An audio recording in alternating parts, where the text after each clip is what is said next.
What is considered the first line of defense? What is considered the first line of defense? I would need to know how DNA replicates.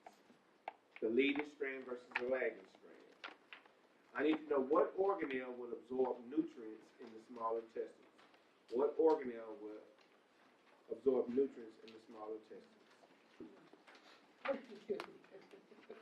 I need to be aware of the different type. I need to be aware of the different type of planes. What planes do what in the body? From frontal plane to transverse planes to sagittal plane, all those planes. An albino lacks what type of enzyme? An albino lacks what type of enzyme? I need to be familiar with what does cigarette smoke do to cilia? What does cigarette smoke do to cilia? I need to know organs by quadrant. Know organs by quadrant. And what I mean by that, if I give you the gallbladder, I need to know what quadrant it is. If it's the appendix, what quadrant that is. And then I need to know what structures are found in the mediastinum. What structures are found in the mediastinum. The next thing I need to know is be able to compare and contrast or know by characteristics what falls under the four types of tissues. By characteristics, what are the four types of tissues? So I need to know what would be classified as epithelial, what would be classified as connective, what would be classified as nervous, what would be classified as muscle. Now, I need to be familiar in terms of the DNA molecules, what are attached to the first, third, and fifth order carbons. What is attached to the first, third, and fifth order carbons? Now, I need to know the functions of the integument system. I need to know the functions of the integument system. Now, in terms of the brain, what percentage of the brain is water? What percentage of the brain is water? I need to know the difference between the leading and lagging strand. Leading and lagging strand. I would also need to be familiar with what happens when you add a strong acid and a strong base. What happens when you add a strong acid and a strong base? I need to be familiar with it, be able to define an enzyme. Be able to define an enzyme. If that much is true, I need to know what would the role of an RNA primer do on DNA replication. What would a RNA primer role on DNA synthesis or replication? Now, I need to know the difference between autopsy and biopsy. Autopsy and biopsy. If that much is true, I need to be able to compare and contrast mitosis and meiosis. Mitosis and meiosis. Now, the last thing I need to be familiar with, what is it that white blood cells have a large amount of that allow them to be able to destroy diseases or infections? What is it that white blood cells have a large number of? Now, I need to be able to figure out how to calculate the overall charge of an atom. The overall charge of an atom. I need to know what are the four main elements that's found in 96% mass of an organism. What is the four main elements that's found in 96% mass of an organism? Who's considered the most abundant monosaccharide? The most abundant monosaccharide. And what would be its formula? What would be its formula? By definition, who has a greasy, oily consistency? A greasy, oily consistency. I need to be able to distinguish between the atomic number and the atomic mass. The atomic number and the atomic mass. I need to know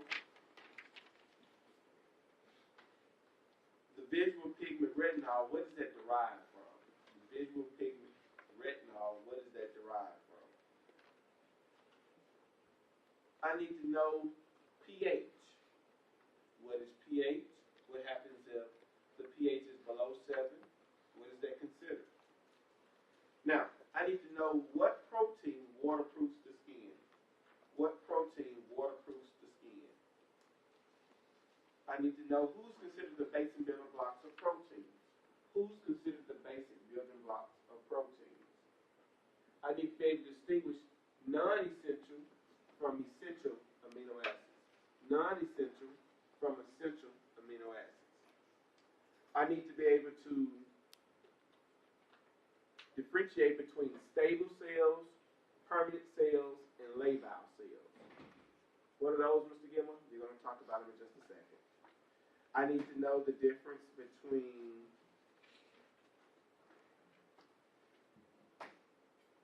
the different organelles of the cell. The different organelles of the cell. Which one does what for the body, or for the cell specifically. I would need to know what is a lanula. What is a lanula? I also need to know what layer of the epidermis is only found in the palms of the hand and soles of the feet.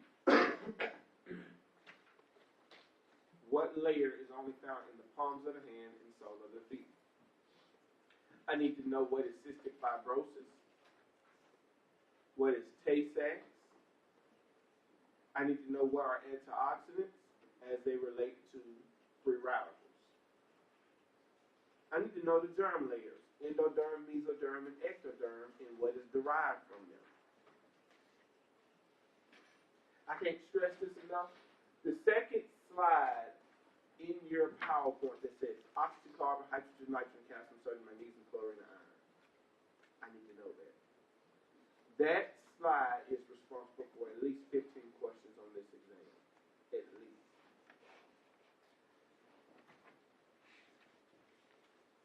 I need to know how DNA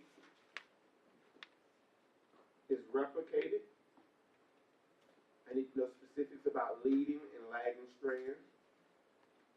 I need to know who's considered the starting codon. I need to know where transcription and translation takes place.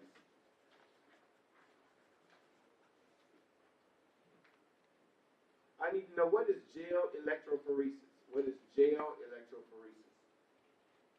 When you start looking at cell cycle or cell division, who's considered to be the longest phase? Who is considered to be the longest phase?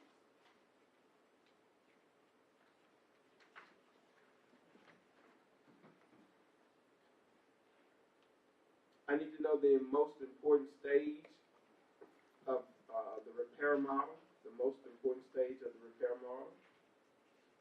I need to know what is a replication fork. I need to be able to distinguish between first, second, and third degree burns. First, second, and third degree burns. I need to know what is the decubitus bed sore, a decubitus bed sore. I need to be able to reproduce or make a complementary strand to DNA with adenine paired up with thymine, cytosine paired up with guanine. I need to understand what is a mutation. What is a mutation? I need to know what is telomerase. What is telomerase? I need to be very understanding of the terminology associated with cancer.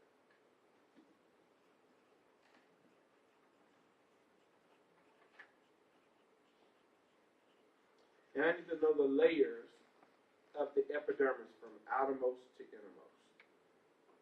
That's essentially the exact exam I'm going to give you. I'll be running these off today. I notice how the class is filling up. Have y'all noticed that? Look how many people in class. It's amazing. Because I checked my roll, I know they ain't dropped my roll. They just don't come to class. Just wait till Thursday.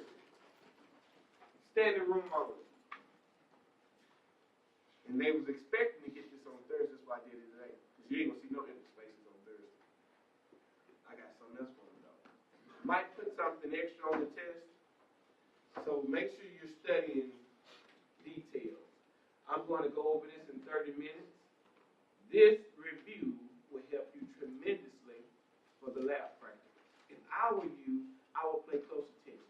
Now, him texting you in class today, I wouldn't really respond too much because you might miss something. And if the fellow want to rub on your leg,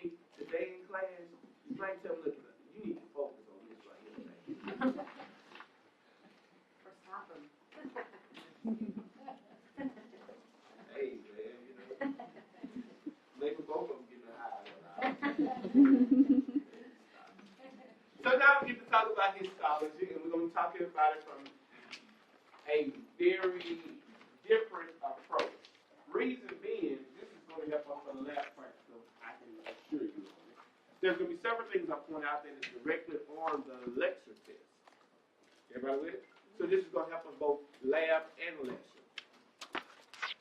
As you know it, the first two things that you see, or the second and third things that you see, is biopsy and autopsy. Wow, Mr. Gilmore, a biopsy, Mr. Gilmore, that's the removal of tissue so that I can examine it and see what is it that's causing you problems. But an autopsy, Mr. Gilmore, is done on someone to figure out what was the causative agent of death. All right? Pretty obvious. From here, Mr. Gilmore, we look at embryonic tissues, and we're going to find out there's an endoderm, mesoderm, and ectoderm, all of which we've already talked about before, and we're going to talk about it again. When we look at endoderm, the innermost layer, that's going to be what? The intestines and its derivatives. When we look at mesoderm, that's going to be bone and muscle. Then when we look at ectoderm, that's going to be skin and its derivatives. But here's something unique that we're going to find out today. When you look at the ectoderm, you got cells that break away from it. The cells that break away from it is called neural crest cells. These are the group of cells that break away from the neuroectoderm during development and give rise to parts of the peripheral nerve, skin, pigment, medulla, the adrenal, and tissues of the face. That's what's different. Everybody with? Might see that on the face. You'll notice, Mr. Gilmore, this hooks us up. Look at the right hand corner, lower hand corner. You'll notice. The endoderm talks about the long stomach, the pancreas. Now look at the mesoderm, it's talking about the cardiovascular, skeletal, urinary. Then we look at the ectoderm, that's the nerves, and the epidermis, or the outermost layer. So, Mr. Gilmore, this hooks us up.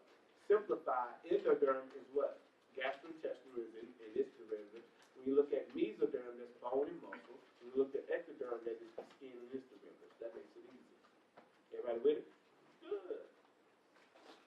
You see this fella called the background of histology. All of this you've seen talks about the types of tissues, from epithelial, connective, nervous, and muscle. But it kind of hooks us up. What are you doing, Mr. Gilmore? Start giving us specific characteristics. The specific characteristics that's going to be on the lecture test 11 through 20. The first one I want to bring up is the basal membrane.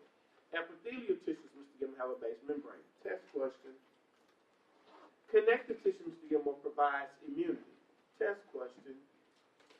You'll notice the muscle, Mr. Gilmore, produce heat. 85% of your body's heat is produced by the muscular tissue. That's called thermogenesis. Test question. I'm telling you specifics. And then, Mr. Gilmore, we look at the nervous system, and the nervous system is able to control and coordinate everything in the body. From there, Mr. Gilmore, we start looking at other general characteristics of each. When you look at the epithelial tissue, you find out it was a basal membrane. The cells are arranged closer together. They're arranged in sheets, either in a single or multiple layers. They have gap junctions. It is avascular. Avascular means there's no blood supply, little to no blood supply. So it has to get its oxygen nutrients through diffusion from neighboring tissues. When you start hearing about the epithelial tissue, Mr. Gilmore, give me an example of one. You already know it. You remember every epithelial tissue because the first lab we just went over. What is Mr. Gilmore? When you start talking about what? Simple squamous, simple cuboidal. Then you start talking about the stratified squamous. All those are epithelial tissues because we found out epithelial tissues, Mr. Gilmore, named theirs by what? Shapes and layers. It's that simple. Now, when we look at epithelial tissue, it has nerve supply, has a high rate of mitosis. The main function is protection, filtration. You notice it also helps with lubrication, secretion, absorption, and other functions. And here's some of the examples. Now, you'll notice here's the two ways in which they name them. You're going to notice the arrangement or number of layers, and then the shapes. Here's an example of that. Here's something that you could have done. You could have taken this slide, blown it up for it to be on just one sheet by itself, and use it as study guide for the lab practice. You'll notice, Mr. Gilmore, this is going to reiterate and kind of give you specifics about each one of those. So if you don't listen to me in your lab review today, that's exactly what you're going to get. Pop it out. Let me see that. What she did is ideal. So if you wanted to review them, you got them right there. Some of y'all said, well, I'm going to take this and then I'm going to cut it up and make flashcards out of it. I don't care. But this helps. Because you're able to see everything in detail. Thank you. Now, if that much is true, Mr. Gilmore, that brings us to the connective tissue. General characteristics. Let's get it. The first one is matrix. It's found to be a matrix test question. Connective tissue is not located on surfaces. Most connective tissue has a blood supply or a nerve supply, is highly vascularized because who follows in here? Blood. So you know it's going to be highly vascularized. And then you see mesenchyme. All connective tissue come from mesenchyme. Test question. You don't get no better. I'm giving you the test question for the matching 11 through 20. And some of y'all ain't even paying attention. Some people you take it to one. Can't make a drink. Leave it alone there. Leave it alone. The nervous tissue, you notice we got neurons and neuroglial cells, and so you've seen several of these in the lab setting. You notice you start talking about dendrites, axons, talk about cell body or stroma, then the nucleus. We've seen all this in the lab, no big deal.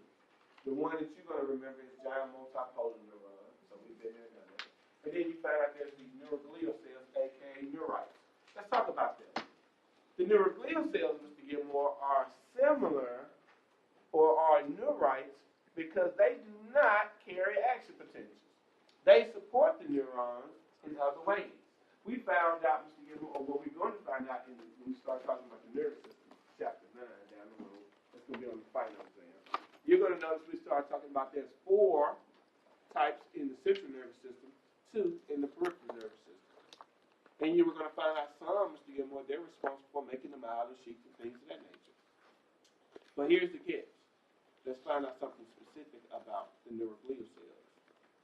Because we already know the neurons are the ones that carry action potential. The reason you're able to contract your arm, the reason you're able to beat your heart, the reason you're able to walk, all these things is because of the neurons. And so there's several types. But we look at the neuroglial cells, let's find out something specific about them. They're the ones that's going to be denoted as the reason people get gliomas, which are very dangerous brain tumors. There was this little fella. He was part of the Kennedy clan. And this man was just as powerful as the damn president because they gave him the same recognition as if he was the president. You probably don't remember. A couple of years ago, World News, they stopped all shows and talked about this fella had a brain tumor.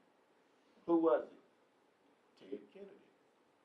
He was a hell of a senator. But Mr. Gilman, tell me more about him. This man was part of a lineage, a legacy of the Kennedys.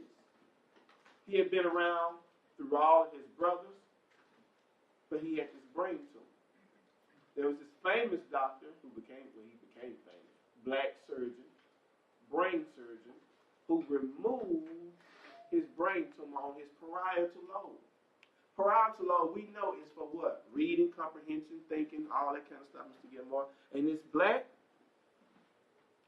surgeon removed majority of that hemisphere. He was up the next week at the president's inauguration as if nothing ever happened, giving speeches in the whole 9 yards. Miraculous. Y'all follow me? But he had a glioma.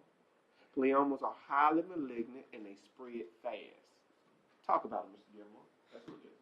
These cells are more abundant than the neurons and don't carry impulses. Mr. Gilmore, prove it.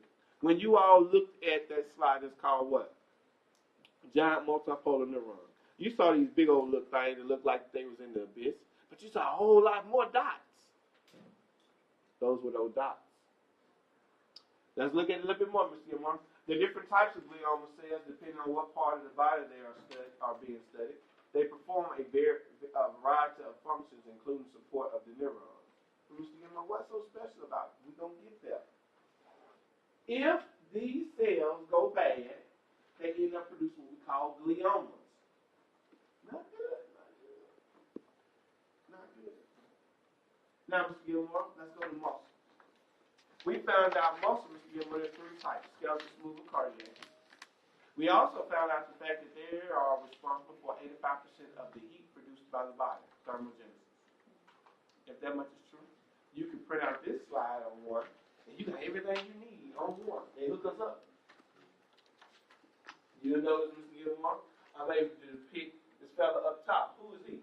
Mr. Gilmore, I want to see this big old sail, but ain't no slices, ain't no intercalated this. It's just one little nucleus per cell. But Mr. Gilmore, that ain't the one I used to see. I get that, but you got to be able to identify them in any regard. So, Mr. Gilmore, who is this? This is smooth muscle. Well, I can tell you. You know what I'm start doing? Here's what I'm gonna do. I'm gonna be honest with you all. After 15 minutes of me starting this class, I'm going to lock the door on purpose. Because here's what's gonna happen. When I'm giving you all reviews and giving y'all some, y'all gonna text your little buddies and think, oh, you better get here. I got a trick for that. Look, you can't outsharp me. I was in school. I still think like a student. Because I know on Thursday, these seats ain't gonna be empty. How much money y'all wanna bet? I got money on this. I'm willing to bet you. I know it. Have you noticed how many people in class today? Just last week, it was probably at least 15 people that was missing from this crowd. You can't out-fool me, man. I've been doing this too long. And I checked my roll, they ain't dropping the class. So they pimping you. They gonna come ask you, hey, what's on the test? They ain't been here in a month. That's pimping at its finest. If I had to pay my money and come here, then they're going to have to do the same. And they already know who the smart ones is.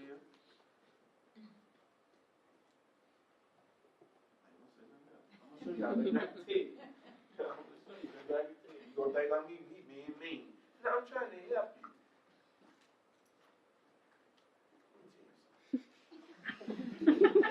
They got me wrong and don't know it. I give stuff in class that ain't in the notes on purpose. Them notes ain't complete.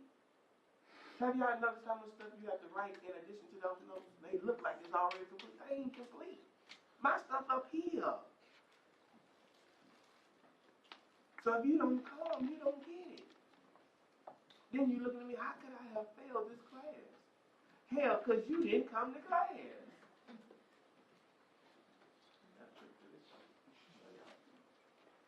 See this fellow here got these time marks in the sand. Well, who is that? Well, those are my stripes. Well, where you going to find this at? Skeletal muscle, that's the ones under voluntary control. Then you got this fellow right here. Look like flowing rivers. His stripes is run that way, but then he got these intercalated discs that goes against it. First lab group got this one on point. They were boom, boom, boom. They were on this one, boom, boom, boom. First lab group on point. There were about 5 of them that really knew what they were doing, though. About 5 of them. I can already tell what the grades gonna look like if we don't study. Because you can't outsmart me. Shaking here, oh yeah, I understand. I get it. You get a 40 back. You didn't understand. Mr. Gibb, I studied so hard. How long did you study? Oh, I studied 5 hours before the test. I got up early that morning and studied. We've been talking about this for 6 weeks, and you just studied in 5 hours? You thought you was going to get it like that? I don't know what else to do to scare y'all to study. Your little boyfriend, y'all doing all kinds of stuff for him. I'm trying to do something for you that's going to help you make some real money. Instagram, straight flicks. Okay, Mr. Gilmore, here's what we got. We got this cardiac muscle, we got the smooth muscle, we got the skeletal muscle. All the stuff we've been talking about is in the notes, like Ragu is in there. Here's a schematic that shows you smooth muscle. Here's a schematic that shows you, Mr. Gilmore, we got this. Here's a schematic that shows you cardiac muscle. We got this. Here's a muscle that shows you all the skeletal muscles, the striations, the fact that you got so many nucleus per muscle fiber, we call it multinucleated. That leads us to membrane. Mucous membrane versus a serous membrane, then we need to talk about a synovial membrane. Well, let's talk about the mucous membrane first, because that's on the text. Mucous membrane line what 3 systems of the body? Well, let's get my hot chew. Okay, mucus came out of my nose, so that's got to be what? Respiratory. Mucus came out of my mouth, so it's got to be digestive. So that's 2 right there. Now I got a trick question for the fellas. That's how we're going to play this. Fellas, would you rather intertwine or have some kind of relations with a serous membrane or a mucous membrane, and why?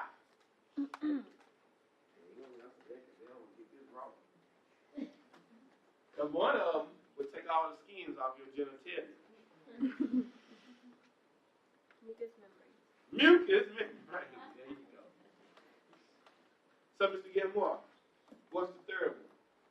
It's got to be reproductive. So, Mr. Gilmore, here's the catch, because this is a test question. What three systems of the body fall under mucous membrane? Respiratory, digestive, reproductive. Y'all follow me? Because the woman's vajayjay has mucus in it. And you're hoping that she secretes more mucus for lubrication's sake. Because that serous membrane, Mr. Gilmore, here's the unique thing about it. It does not open to the outside of the body where the mucous membrane does. Serous membrane says, I'm going to produce my fluid and keep it for myself. I don't want to share it to the outside of the body. So that's what a serous membrane does. Give me an example, Mr. Gilmore. Here it is, my heart is in this bag of fluid. So this pericardial sac, Mr. Gilmore, has all this what? Fluid on it. I want to keep that. I don't want to share that with nobody else. You follow me? But the vajayjay, Mr. Gilmore, it produces all this what? Mucus. It produces all this because it wants to reduce friction. Both of them going to reduce friction, Mr. Gilmore, but he says I will open up to the outside of the body. I should say she. Everybody with it? That's the big difference. Now, when you hear about this thing called synovial membrane, think of joints. When you think of synovial membrane, think of joints. And when you think of joints, Mr. Gilmore, we'll know things like my knee, my elbow, my hip. I noticed it's for reducing friction, Mr. Gilmore, but it goes about it a little bit different. Now, here's the catch. It don't open to the outside of the body. But I tell you right now, when Kobe used to cross over, Allen Iverson used to cross somebody over and they fall in, or Tim Hardaway used to cross over somebody and they fall and bust their little knee, what they had to do? They had to what? Needle aspirate it out because of what? It was not open to the outside of the body. You follow me? Now, we got this thing called inflammation. This is a big test question. Let's talk about inflammation. How does something get inflamed? There has to be insult or some type of mechanism of injury for inflammation. And there's 5 classical signs and symptoms of inflammation. Redness, heat, swelling, pain, and loss of function. Do that again when you talk too fast. Don't worry, because I got to hook you up. Redness. Another word for redness is rubor, R-U-B-O-R. Another word for heat, calar. Like calorie, but drop the I-E, calar. Then you got this fella called swelling. What's another word for swelling, Mr. Gilmore? Tumor, like a tumor.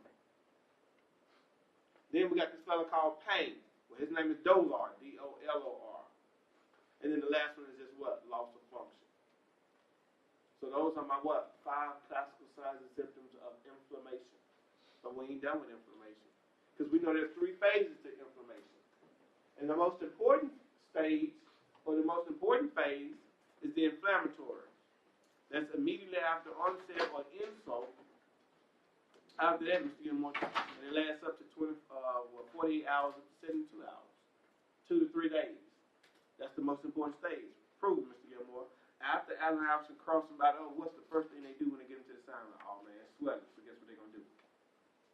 Take big bags of ice and wrap it in saran wrap because they want to minimize what? The swelling. After you've had a car wreck, Mr. Gilmore, what's the most important thing for you to do? Start treating yourself right then and there. Why, Mr. Gilmore? When you get home, you need to be figuring out how to ice that area. If it's my neck and my neck is hurt, you need to be what? Take a warm shower to what? Heat that tissue up and now ice the hell out of it. Why, Mr. Gilmore? Because if you don't, you're going to feel like hell in the morning. Prove it, Mr. Gilmore, because after time, overnight, those joints get stiff, and now I got all this inflammatory process that is set up. Now I got all this swelling, and now I can't move my neck. So I feel like, oh, I don't know what I'm going to do, it hurts. The most important stage of inflammation is what?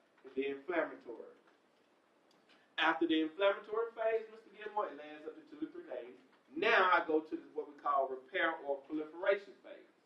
That's when what? Mast cells come in, try to clean up the area. That's when other white blood cells come in, try to clean up the area. Then I got these agents that's bringing collagen to try to repair areas of that had wear and tear done to it. This is very important. After that, Mr. Gilmore, now I got to remodel it. I got to try to make it look like it once did, or maturation. So here's the catch, Mr. Gilmore.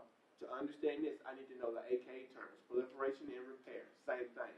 I need to know maturation, the same thing as remodeling. Why? Because the test going to prove to me that you know this. Everybody with it? Now, if that much is true, Mr. Gilmore, we need to talk about 3 types of cells. There's 3 types of cells. I'm going to do it in just a second. But I'm going to look you up first. Let's talk about the cells. We find out there's 3 types of cells. There's labile cells, there's stable cells, and there's permanent cells. Let's see what they are. Labile cells, Mr. Gilmore, constantly divide throughout life. Prove. Every time you all have relations, every time you lay down in the bed, Mr. Gilmore, you roll around in the sheets. Right? When you get out the bed, Mr. Gilmore, I'm telling you, half of your body cells, skin cells, are in those sheets. That's why, like somebody like Oprah, they don't even sleep on the same sheets because they know that. Hold up, you see it. Look! And I'm going to tell you how nasty some of these jokers are. They have relations with one female, then by the evening time they call another one over and they ain't getting no change, no sheets, no nothing. That's just disgusting. I am being honest with you. He didn't even wash the sheets. At least he could have did what? Spray the Lysol in it.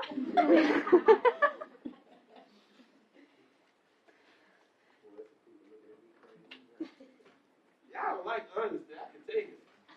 They don't like that honesty thing. Now, what kind of cells are those? Those are labile cells. Your intestine cells, they're constantly shedding. If you don't believe me, some of y'all can stretch out scalp. Those cells are constantly shedding.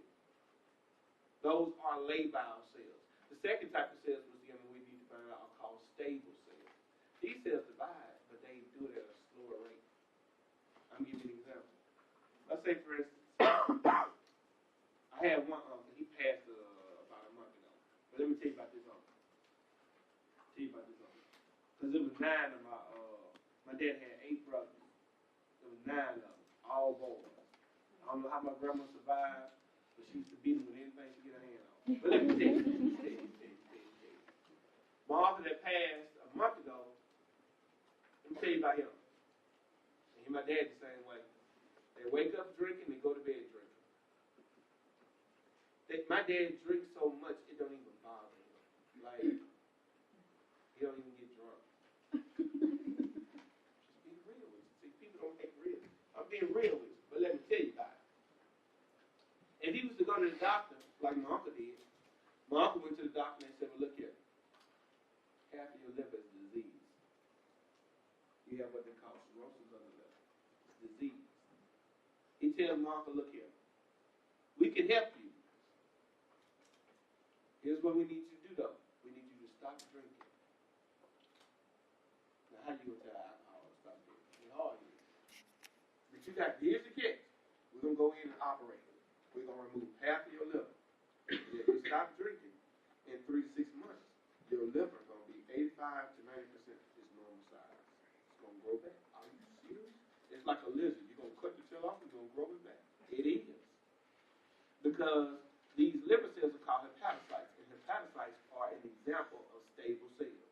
They have the ability to regenerate, but it takes them longer to do it. They ain't as readily available or readily go through mitosis like labile cells. They do it at a slower rate. You follow me? Now these permanent cells, let me tell you about them. My mom had 5 strokes when I was 5 years old. I'm 36 now, so she's been a stroke Look, let me tell you about permanent cells. Permanent cells, they say once they dead, they die, ain't no good no more, ain't nothing gonna happen, you gotta get rid of them, ain't nothing, whatever. And we used to classify, this is years ago, we used to classify nervous tissue as permanent cells. Meaning that when somebody had a stroke or when they had some major insult to the nervous system, it doesn't regenerate. But let me tell you about my mom. My mom was something else. That's a firecracker. You hear me? She go to the doctor, she give him hell. She's something serious. Let me tell you now. Her entire left side of her body is paralyzed. So what does that mean? Right side of her brain is damaged because there's a contralateral listing in terms of the brain, nervous system. Let's keep going now. A couple of years after she had 5 strokes, miracle case, because most people can't even survive 1 stroke. She had 5 at one time. So, a couple of years went past. We used to go to all kind of doctors. When I was young, I was like 5, 6 years old. I'm talking about I was going to all physical therapy. They teach me how to do stuff, and I had to do it at home with her. I had to do all therapy at home with her, right? So, long story short, we started noticing when she started going to this chiropractor who became like my goddad. He would adjust her, and she was getting significantly better as opposed to all the other stuff he was doing. So next thing you know, when she started young, her left arm would go up. You're like, what the hell is going on? Right? Because they told her this stuff would never, nothing. Next thing you know, we're going to rehab and stuff. Next thing you know, she's now moving her leg. It's paralyzed, but she's moving it. You follow me? So now she's learning how to walk again. She's learning how to talk again. She's teaching me how to cook. She's doing all this stuff all over again. Now she's starting to drive and all that, right? As years go past. So what do we take from them, Mr. Gilmore? Nervous tissue regenerates. So the reason I don't like a lot of the textbooks that's out is because they classify nervous tissue as what? Permanent cells. Now, the smart people, the people that's got good sense, the people that's up on latest research found out that nervous tissue is now classified as stable cells. The only thing that we can classify as permanent cells is like heart tissue. Because once it's damaged, it's damaged. So if somebody has a heart attack, Mr. Gilmore, they say, okay, you got 60% efficiency. And they go back and have another heart attack, now you're at 20% efficiency. They say you got to have a heart transplant. Why? Because, Mr. Gilmore, when the heart is damaged, it ain't going to replace itself with normal tissue. It's going to replace it with scar tissue. Ain't nothing you can do about it. You follow me? So what I would do, for permanent cells, I would classify who? Cardiac muscle as permanent cells. Y'all with me? Now, y'all little textbook might say something about nervous tissue as permanent cells. That's a lie. I just proved to you. I'm going to prove it to you again. There's these boys that's in Austin, Texas. They world renowned now. They got a facility where they make all these prosthetic limbs. So a lot of people that was coming from the war and stuff like that, they might lose a limb over there or step on the mine. These people were making prosthetic limbs for them. And these people were able to move these prosthetic limbs with their own musculature. It's phenomenal. It's fascinating. So here's the catch. This is what they found out to be more. Nervous tissue regenerates. And they were able to move these prosthetic limbs that were attached to them as if they was a part of them from the beginning. I'm not making this up. You don't believe me. Google prosthetics in Austin, Texas, and they make it look. They're charging big bucks. You ain't been coming up with $3 in your pocket talking about give me something.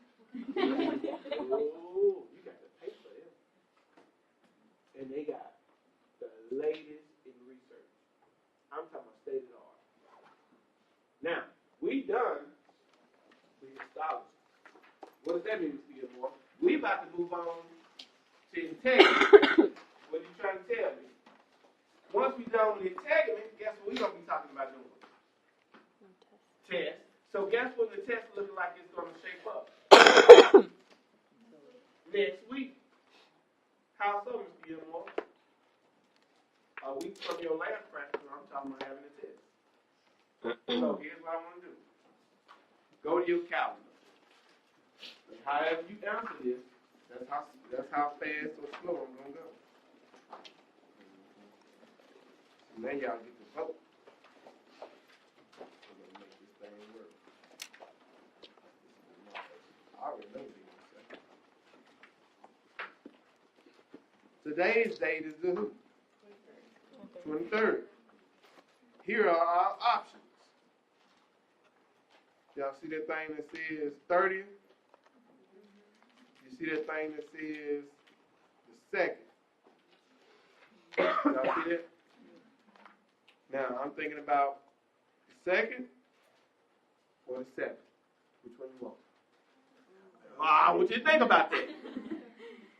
See, I want y'all to think about that. Because guess what we finna do? We finna vote.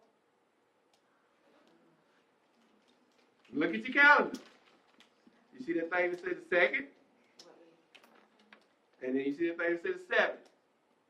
Now the reason I'm doing this, the reason I pushed this test back on purpose is because a lot of y'all been taking all these folks' tests and getting them out the way. So they test ain't in my way. So you ain't got no excuse to say, well, I had to make a decision which test I was going to study for. Nope. You ain't got to try to pimp me like that. What's wrong? We're talking about what we're voting on. Oh, okay. All right, so look. All in favor of the 2nd, show hands. Now look, let's discuss this. Because I like to deal with that. Look, here's what the discussion is. Do you want to be able to study over a weekend for the test? Or you want it to be at the end of the week? Something to think about. Because you still going to have a weekend, or the other option gives you 2 weekends to study. But you got to be real with yourself, because see, some of y'all pimping now. Y'all cheating on me. I walk around class. Half of y'all on social media. I ain't mad. Look, y'all do what y'all want to do, because this y'all pay for this course. But don't come at me talking about this. Is there anything I can do?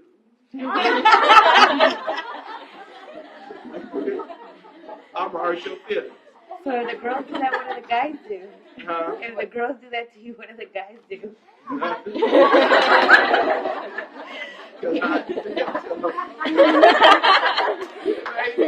All right. See, school started, you're like, Let me walk it out. That was the setup. But you got to ask that question these days, because these days you don't know what's going on. Y'all don't know. I ain't asking nobody because I ain't worried about it, but Look, let me tell you. I don't even want to I know. posted this thing on Instagram one day. And it was some people got mad at me. They sent me some messages. I don't care. I'm gonna tell you, I'm gonna be honest with y'all. I'm gonna be honest with You y'all. should record them. Look, some of y'all don't know that your boyfriend got a boyfriend. What? I know. I'm gonna leave that alone. All right, so let's discuss this. Because we can come in and talk about we're going to either do the 2nd or the 7th. Now, Looks like we got outvoted, so. we're going to do this I vote. don't think other people know what tests they have that week. Think that. Do you have any more tests that week for the 7th? Have you thought that far ahead? I don't know, y'all discuss In the that. meantime, you're going to be moving on, right? Oh, I'm going to do what I got to do. So. I got to keep moving now. I can't waste no time. I ain't going to waste no time. What are we going to be doing we're going to be learning new material until the 7th and another test, right? Yeah. So. But I'm always going to give you a review unless y'all make me mad. There's always some consequences. But look, it's up to y'all. I don't care. The test already made it. I just got to go make copies of it. I already figured out which version I'm going to give you, and I already told you what version it is because I just read from the test. So, do you want your test on the 2nd or 7th? All in favor of the 2nd, raise hands. That's the 2nd. Now, I said the 2nd, which is the Thursday. That's the 2nd. What you vote? You ain't voting because I thought you was voting, but then you was bringing it down. So, okay. 1, 2, 3, 4, 5. I don't know what you mean. Let's try this again. Y'all know. I don't get it. Now you can't vote twice. But I don't know what all this means. Look, raise your hand if you on the second.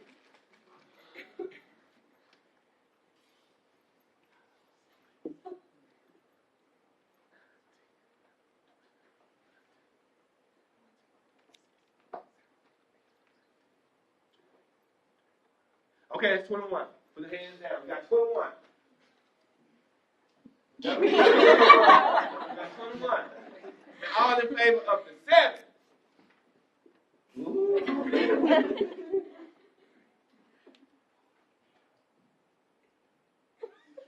Oh, we count. 8. Okay.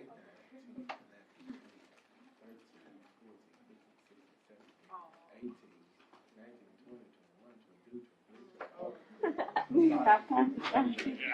Stop counting. All right, so the 7 it is. We locked in on the 7. We locked in on the 7. Everybody with it? Good. We locked in on the 7. Now, we got to talk about the integrity. We've already alluded to the integrity because some of y'all been studying the scalp. And when you find out, you look at the scalp, you find out you have this epidermis, which is the outermost layer. And then you might have the dermis. And then I have what we call the hypodermis, aka subcutaneous tissue.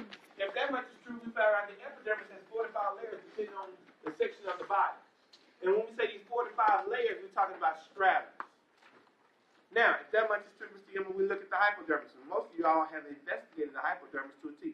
You found out that's where you start talking about dense white fibrous connective tissue, irregular. From there, Mr. Emma, we look at the what?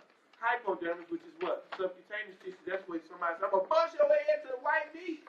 They talking about who? The fat. The adipose. Where the adipocytes are. Everybody with it? Now, let's go through it. The skin is an organ because it consists of different tissues that work together for a specific purpose. It is the largest organ of the human body. The skin is composed of 2 general parts, the epidermis and the dermis. And the epidermis is the superficial layer of the epithelium, and the dermis is the deep connective tissue. Now, we look at deep to the dermis is the subcutaneous tissue, aka subcu, which consists of areola, loose areola connective tissue, and adipose. Skeletal muscle is found under the subcutaneous tissue. This area is known as the hypodermis and is the site for neither reaches in the subcutaneous injection. Now, here's a schematic that shows us the epidermis, the dermis, and the hypodermis. And it starts alluding to some of these cute little organelles, Mr. Emma, that are very specific when we start talking about nerve function. From there, we start learning that the skin has various what? Functions. We found that Mr. Emma is a vital role for what? Allowing UV rays so it protects us. It is the first line of defense for microorganisms. We also find out it helps us with sensation, how hot or how cold something is, the pressure of it, light touch or deep pressure. Mr. Emma, we've been down that road before. Then it helps us with temperature regulation. All right? But one of the big deals, Mr. Emma, is the fact that it helps us produce what? Vitamin D. A lot of people think, oh, I got to do this, I got to do that. Mr. Emma, the majority of your vitamin D that's produced for the body is done by the skin. That's a big deal. Vitamin D production. When the skin is exposed to UV light, a molecule is produced and later be taken to the liver by the blood and transformed to the vitamin D. Vitamin D is important for the absorption of calcium. What does that mean, Mr. Gilmore? You can take all the calcium pills you want to take. You can take all the supplements that you want to take that has calcium in it. But if you don't have enough vitamin D in your body to absorb it, you ain't going to utilize it. It's just going to be discarded. That's why it's kind of ironic when they begin these people these calcium tablets and don't give them nothing about vitamin D, don't talk about it. They don't even check their what? Vitamin D levels. Because without sufficient amount of vitamin D, you can't absorb the calcium. Oh, your bones are brittle, you're osteoporotic, you're postmenopausal, we got to do something about it. But what are you doing about it? Well, I'm going to give you some calcium tablets. Is that going to fix it? Because I got to have what? Sufficient amount of vitamin D to absorb the calcium. Sounds good, Mr. Gilmore. Then we find out vitamin D is important for the absorption of calcium in the digestive system and therefore important in the strength of bones as well as the function of the nervous system and blood clot. That's a lot. Then it helps us with excretion of the removal of waste products from the body. In addition to water and salt, sweat contains waste products like uric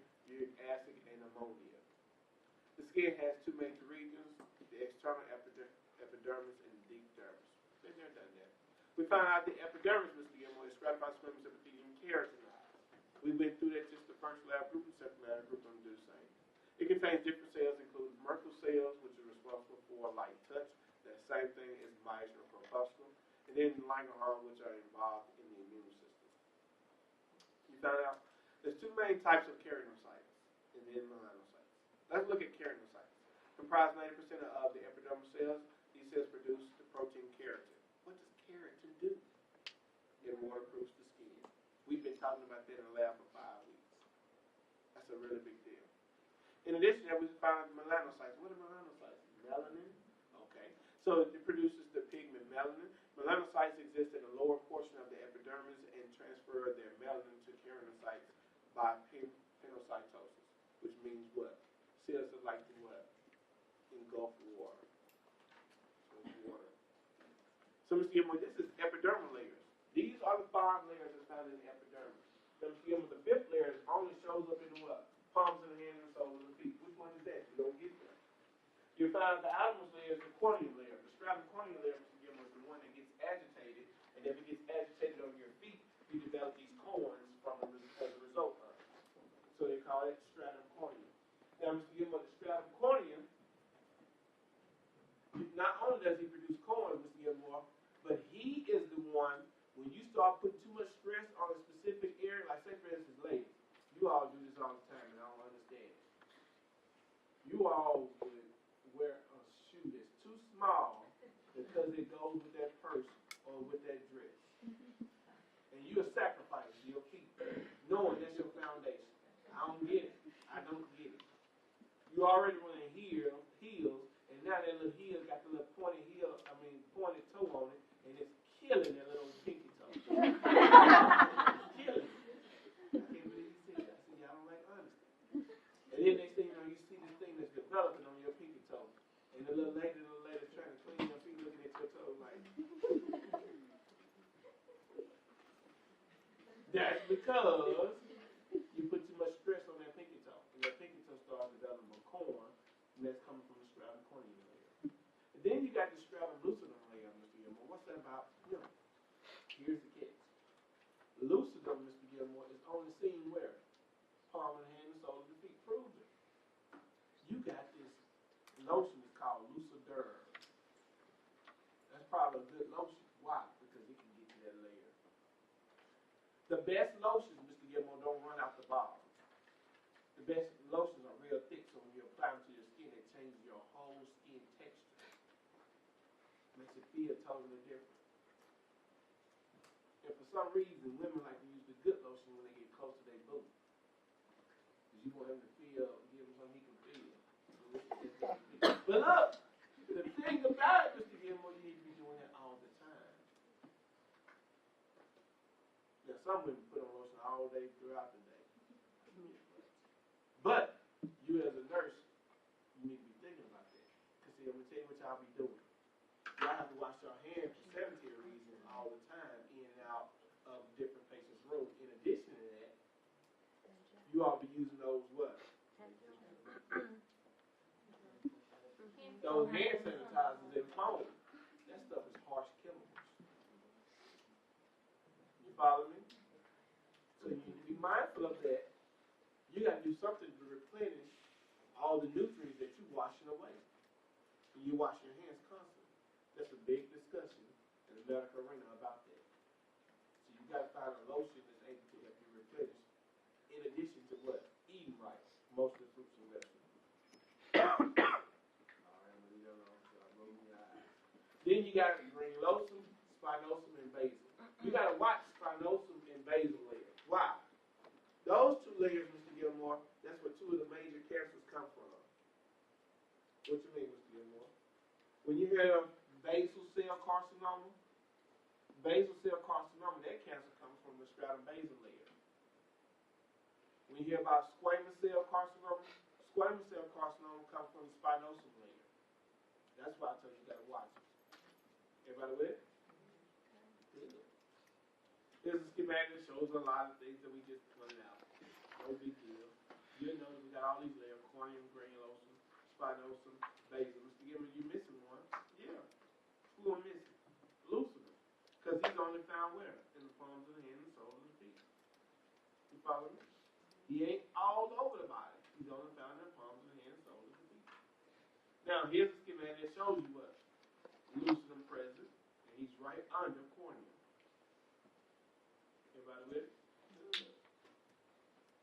This is our best friend. Why? Because this walks us through each one of these layers. It tells us that 4 to 5 layers composed of the epidermis, depending on what the skin is located. Most of the skin have only 4 layers. When an area is exposed to friction constantly, like the palms of the hand and soles of the feet, the epidermis has a 5th layer. So let's investigate. The stratum corneum layer consists of 25 to 30 layers of flat, dead squamous cells that are completely filled with keratin. Okay. They will be continuously shed and replaced by deeper cells.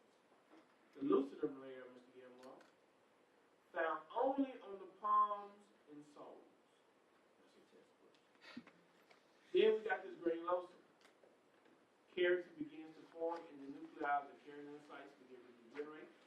We got spinosum, which is 8 to 10 layers. We found out that's what melanin from melanocyte to keratinocyte occurs. That might be important. And then the basal layer. It's just like near the base of the brain.